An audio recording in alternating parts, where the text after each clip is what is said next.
Saudara Jaksa Penuntut Umum Persidangan PK Saka Tatal menolak novum yang diajukan oleh Saka Tatal dalam upaya peninjauan kembali kasus pembunuhan Vina dan Eki. Jaksa menyatakan bukti yang dibawa oleh Saka Tatal dalam sidang bukanlah bukti baru atau novum. Jaksa menyatakan sejumlah foto dan bukti visum yang dianggap sebagai novum oleh pihak pemohon adalah foto lama. Foto itu telah diperiksa juga oleh pihak kepolisian, dimasukkan ke dalam berkas perkara saat disidangkan. Menanggapi penolakan itu, kuasa hukum Saka Tatal menilai bahwa penolakan novum oleh jaksa adalah hal yang wajar. Kuasa hukum menyatakan akan menghadirkan sejumlah saksi dan bukti lain saat sidang lanjutan pekan depan.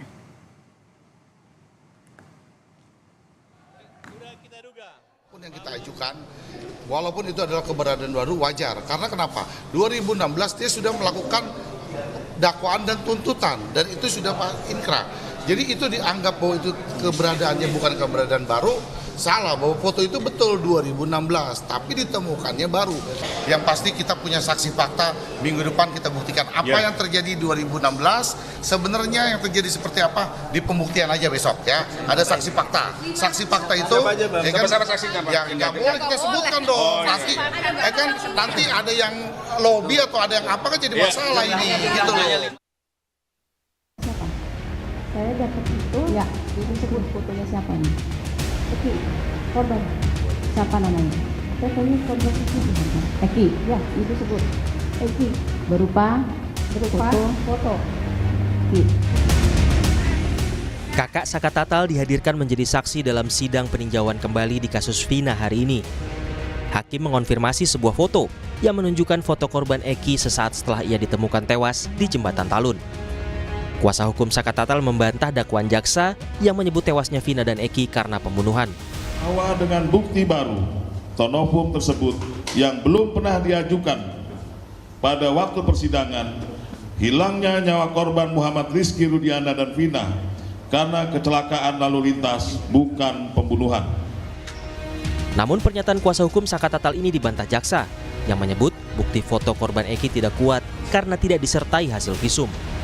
Tak hanya itu, jaksa menyebut jika foto yang diajukan Saka Tatal bukan bukti baru, namun sudah pernah diajukan di persidangan sebelumnya. Mana semestinya pemohon dalam mengajukan novum terkait foto tersebut disertai hasil visum ataupun forensik, tetapi pemohon hanya berkesimpulan dalam hal tersebut adalah suatu kejadian kecelakaan.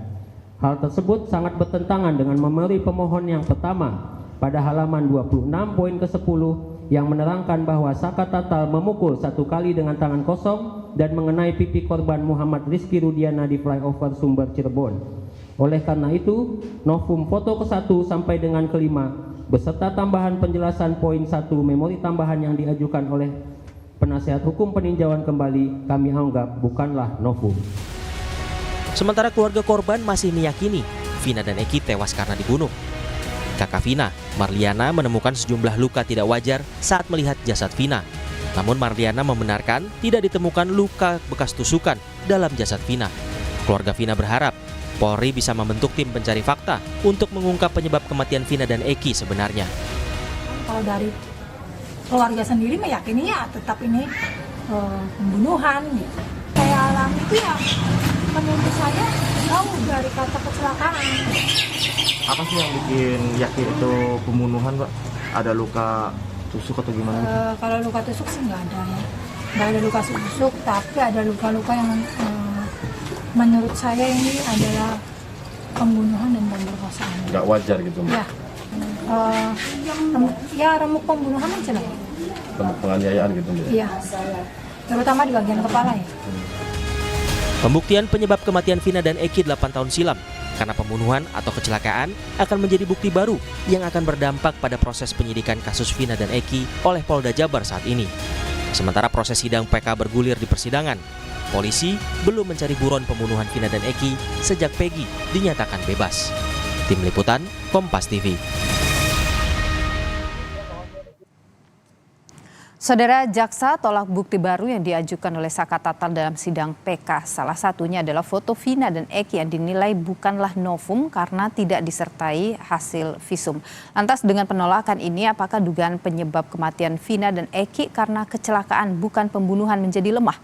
Kita bahas petang hari ini, saudara, bersama sejumlah narasumber yang sudah bergabung. Di antaranya ada kuasa hukum Saka Tatal, Titin Priyalianti, dan juga ada mantan Kabar Reskrim Polri, Komjen Purnawirawan Ito Sumardi. Selamat sore Bu Titin dan Pak Ito. Selamat sore Mbak Nilu. Baik, saya ke Bu Titin dulu. Bu Titin, jadi ini bukti yang dibawa, novum yang dibawa dalam persidangan ini ditolak, dianggap bahwa tidak ada nih unsur kebaruan begitu. Jadi lemah begitu ya. Nah, ini apa yang kemudian akan disiapkan oleh tim selanjutnya? Kalau jaksa menolak kan itu memang haknya, Mbak. Tapi jaksa bisa nggak membuktikan kalau novum yang tim kami kirimkan di dalam PK kali ini memang pernah ada di dalam berkas. Pernah ada dihadirkan di persidangan Saka Tatal. Saya kok yang hadir di sidang 2016, foto-foto yang saya tampilkan di persidangan yang kita buat sebagai novum itu tidak pernah dihadirkan di sidang Saka Tatal. Karena kalau jadi kalau saya kasih informasi, yang pertama itu foto Eki di rumah sakit yang memperlihatkan bagian perutnya itu tidak pernah ada luka tusuk. Kemudian foto kedua itu muka Vina yang ada darah di hidung karena perdarahan.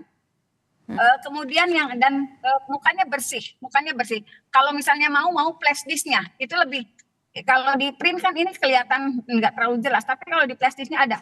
Kemudian foto ketiga itu bagian bawah tubuh Vina yang sedang diobati di rumah sakit. Artinya, mohon maaf, celana dalamnya tertata dengan rapi, kemudian luka di kakinya, di tungkai kakinya sedang diobati. Kalau misalnya ada pemerkosaan, bagian tubuhnya mulus. Kemudian foto ke-5 dan ke-6 itu ada baut yang tertinggal di tiang penampang PJU, kemudian juga di baut tiang penampang PJU, dan foto-foto motor korban yang katanya tidak rusak. Jadi foto itu tidak pernah terlampir di dalam berkas. Kalau jaksa menyatakan terlampir di dalam berkas, silakan dibuktikan berkas yang mana. Bu Titin, ini juga yang dipermasalahkan oleh jaksa adalah soal tidak adanya hasil visum begitu. Kenapa tidak ada hasil visum yang dilampirkan juga, Bu? Hasil visum siapa, Mbak? Apakah kita harus menggunakan visum baru? Kan hasil visum itu juga sudah kita sampaikan di dalam dari yang sebelumnya, Bu, dari visum yang dilakukan 2016 kan ada itu dilakukan proses visum waktu itu. Ya, sudah dilampirkan, Mbak, di dalam argumen yang mengalir kekeliruan majelis hakim. Sudah disampaikan di situ ada argumen masalah kekeliruan majelis hakim. Karena kalau misalnya melihat pengantarnya, ini pengantarnya juga ada, Mbak. Di sini pengantarnya. Ya. Pengantarnya juga sudah disampaikan di sini, Mbak. Ya. Apa bunyinya, Bu? Sebentar. Bahwa berdasar hasil pemeriksaan visum et repertur Vina Dewi Arsita yang menerangkan bahwa tampak perdarahan aktif dari kedua lubang hidung, kedua lubang telinga, dan mulut, tampak perdarahan aktif dari lubang kemaluan berwarna merah tanpa disertai ada penggumpalan jaringan. Itu kan sudah disampaikan di dalam keterangannya. Hanya kan tidak di bawah tubuh ini. Sementara fotonya itu benar. Saya boleh memperlihatkan fotonya atau gimana, Mbak? Tidak, Ibu. Mohon maaf, saya tidak bisa melampirkan fotonya dalam kondisi live seperti ini karena ada unsur kengerian di dalamnya. Tapi setidaknya Ibu menyatakan bahwa semua keterangan terkait dengan foto itu sudah dilampirkan begitu ya, Bu Titin ya? Tidak dilampirkan di dalam persidangan Saka Tatal. Pada 2016 yang lalu ya? 2016, tapi dilampirkan di persidangan Saka Tatal. Di berkas yang orang terpidana aja tidak dilampirkan, Mbak. Kalau dilampirkan ketahuan dong tidak ada pemerkosaannya. Tidak mungkin dong vonisnya sampai setinggi itu. Mbak. Baik Bu Titin. Saya ke Pak Ito dulu. Pak Ito, dengan menghadirkan foto seperti ini dalam persidangan, Anda melihat ini adalah sesuatu yang kuat, foto-foto ini bisa menjadi bukti baru yang kuat begitu? Gini, Mbak, ini menurut saya ya, saya tidak mengatakan bahwa untuk persidangan saya tidak menilai ya, apakah yang diajukan oleh penasihat hukumnya itu adalah betul-betul novum baru atau tidak. Tapi kan dari keterangan jaksa yang dapat saya simpulkan bahwa pemeriksaan visum itu 2 kali, Mbak ya. Yang pertama adalah visum pada saat kecelakaan dianggap merupakan laka lantas. Kemudian ada visum lagi yang ekshumasi atau penggalian jenazah yang kemudian dilakukan oleh dokter forensik.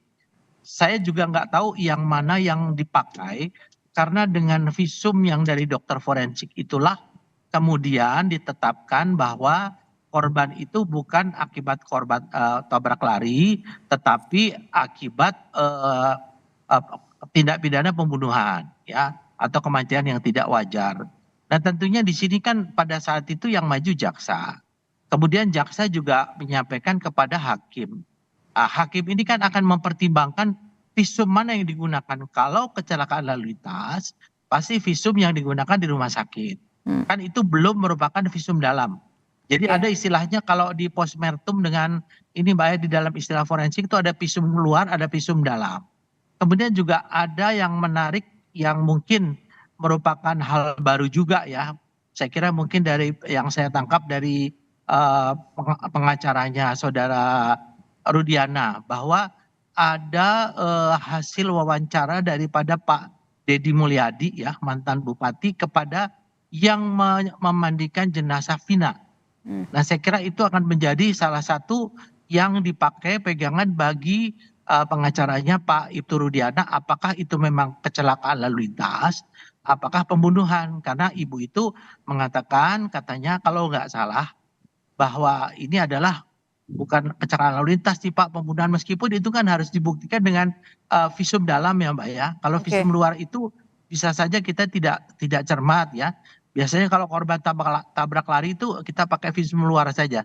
Tapi manakala sudah masalah pembunuhan, maka itu harus menggunakan visum dalam atau yang dikenal dengan istilahnya otopsi, Mbak. Demikian, Mbak.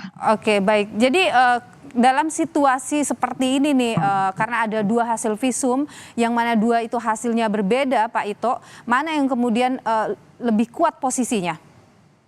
Ya jelas visum otopsi dong. Kalau otopsi itu kan visum dalam, Mbak. Oke. Visum dalam itu kan menentukan apakah memang ada bagian tubuh lain yang mungkin rusak ya, dan itu disebabkan oleh apa? Pukulan benda tumpul, ada benda tajam, dan lain sebagainya. Jadi itulah yang dipakai biasanya untuk mengungkap satu kasus pembunuhan. Ya. Jadi saya kira mungkin ini yang dijadikan dasar oleh jaksa. Kemudian masalah yang tadi dikatakan ada baut nyangkut, apakah sejak tahun 2016 itu ada baut? Kalaupun memang ada, apakah ada pemeriksaan oleh penyidik bahwa baut itu berasal daripada motor itu? Jadi saya kira ini memang karena kasusnya sudah lama, saya kira memang agak sulit kalau mengajukan foto-foto yang istilahnya saat itu sudah mungkin digunakan di pengadilan, dan bisa saja itu tidak digunakan oleh hakim ataupun jaksa karena dianggap alat bukti yang lainnya sudah dianggap mencukupi. Saya kira mungkin itu yang menurut pendapat saya, Mbak. Oke, baik. Bu Titin, kemudian apa yang disiapkan oleh tim terkait dengan saksi-saksi dalam persidangan lanjutan nanti? Dalam sidang nanti hari Selasa, Mbak, kita akan menghadirkan saksi-saksi fakta. Saksi-saksi fakta itu, mohon maaf saya juga tidak bisa menjelaskan siapa, karena itu saksi fakta. Kita juga tidak bisa menghadirkan siapa namanya, tetapi ada saksi-saksi lain seperti tokoh masyarakat Pak Deddy Mulyadi yang merekonstruksi kembali sehingga peristiwa ini apa ya sih yang sebenarnya terjadi, yang dulu sangat tersembunyi, yang dulu saya begitu sulit karena semua diarahkan sesuai BAP sudah mulai terbuka. Kemudian ada saksi-saksi lain yang kita harapkan adalah dari anggota kepolisian yang melakukan olah TKP, karena untuk membuktikan apakah termasuk mengkonfirmasi, karena kan anggota kepolisian pasti hadir di TKP waktu itu mengenai baut yang daging yang tertinggal, karena kan itu dalam sidang pernah disampaikan tapi visualnya tidak pernah diperlihatkan. Oke, Bu Titin, ini kan dari pihak Saka Tatal sangat kokoh ya bahwa ini adalah kecelakaan bukan pembunuhan begitu. Apa yang meyakinkan pihak dari Saka Tatal bahwa ini kecelakaan ini bukan pembunuhan selain dari foto-foto tadi? Keyakinannya kayak begini, Mbak, karena lokasi ditemukannya kedua korban itu adalah di flyover Talun. Darah yang menggenang di kedua korban itu tepat di bawah korban tubuh laki-laki dan korban tubuh perempuan. Ditambah lagi dengan itu ada yang bisa membuktikan itu ya, Bu? Ya, ada yang bisa membuktikan. Karena keterangan saksi di perkara yang 7 orang terpidana itu juga darah itu hanya menggenang di darah tubuh korban laki-laki, korban perempuan. Berarti tidak ada TKP lain, misalnya seperti yang disampaikan di dalam tuntutan di belakang showroom, karena tidak ada bukti apapun di belakang showroom, tidak ada darah, tidak ada percikan darah, tidak apa, yang padahal dibunuhnya itu dengan samurai pendek dan panjang di belakang showroom gitu, Mbak. Oke, jadi ada bukti-bukti kuat yang bisa membuat nanti hakim yakin ya Bu bahwa ini adalah kecelakaan, itu yang tentu diperlukan nanti dalam persidangan, Bu Titin. Saya ke Pak Ito lagi, Pak Ito, ini kan masih ada dua sisi gitu. Ada yang menyebut bahwa ini kecelakaan, ada juga yang kukuh bahwa ini adalah pembunuhan. Ini bagaimana kemudian harusnya mengambil tindakan supaya terang ini, Pak Ito? Tidak lagi ada pertanyaan-pertanyaan. Ya, sederhana aja Mbak. Bu Titin ini kan nggak ikut di dalam olah TKP. Olah TKP itu kan dilakukan oleh petugas ya. Olah TKP itu bagian daripada scientific crime investigation ya. Jadi dia menemukan penyidik itu 2 tempat atau 2 lokasi yang berbeda. Tentunya yang paling tahu adalah penyidik. Ya, penyidik ini kemudian membuat berita acara pemeriksaan TKP. Kemudian mereka melakukan rekonstruksi ya.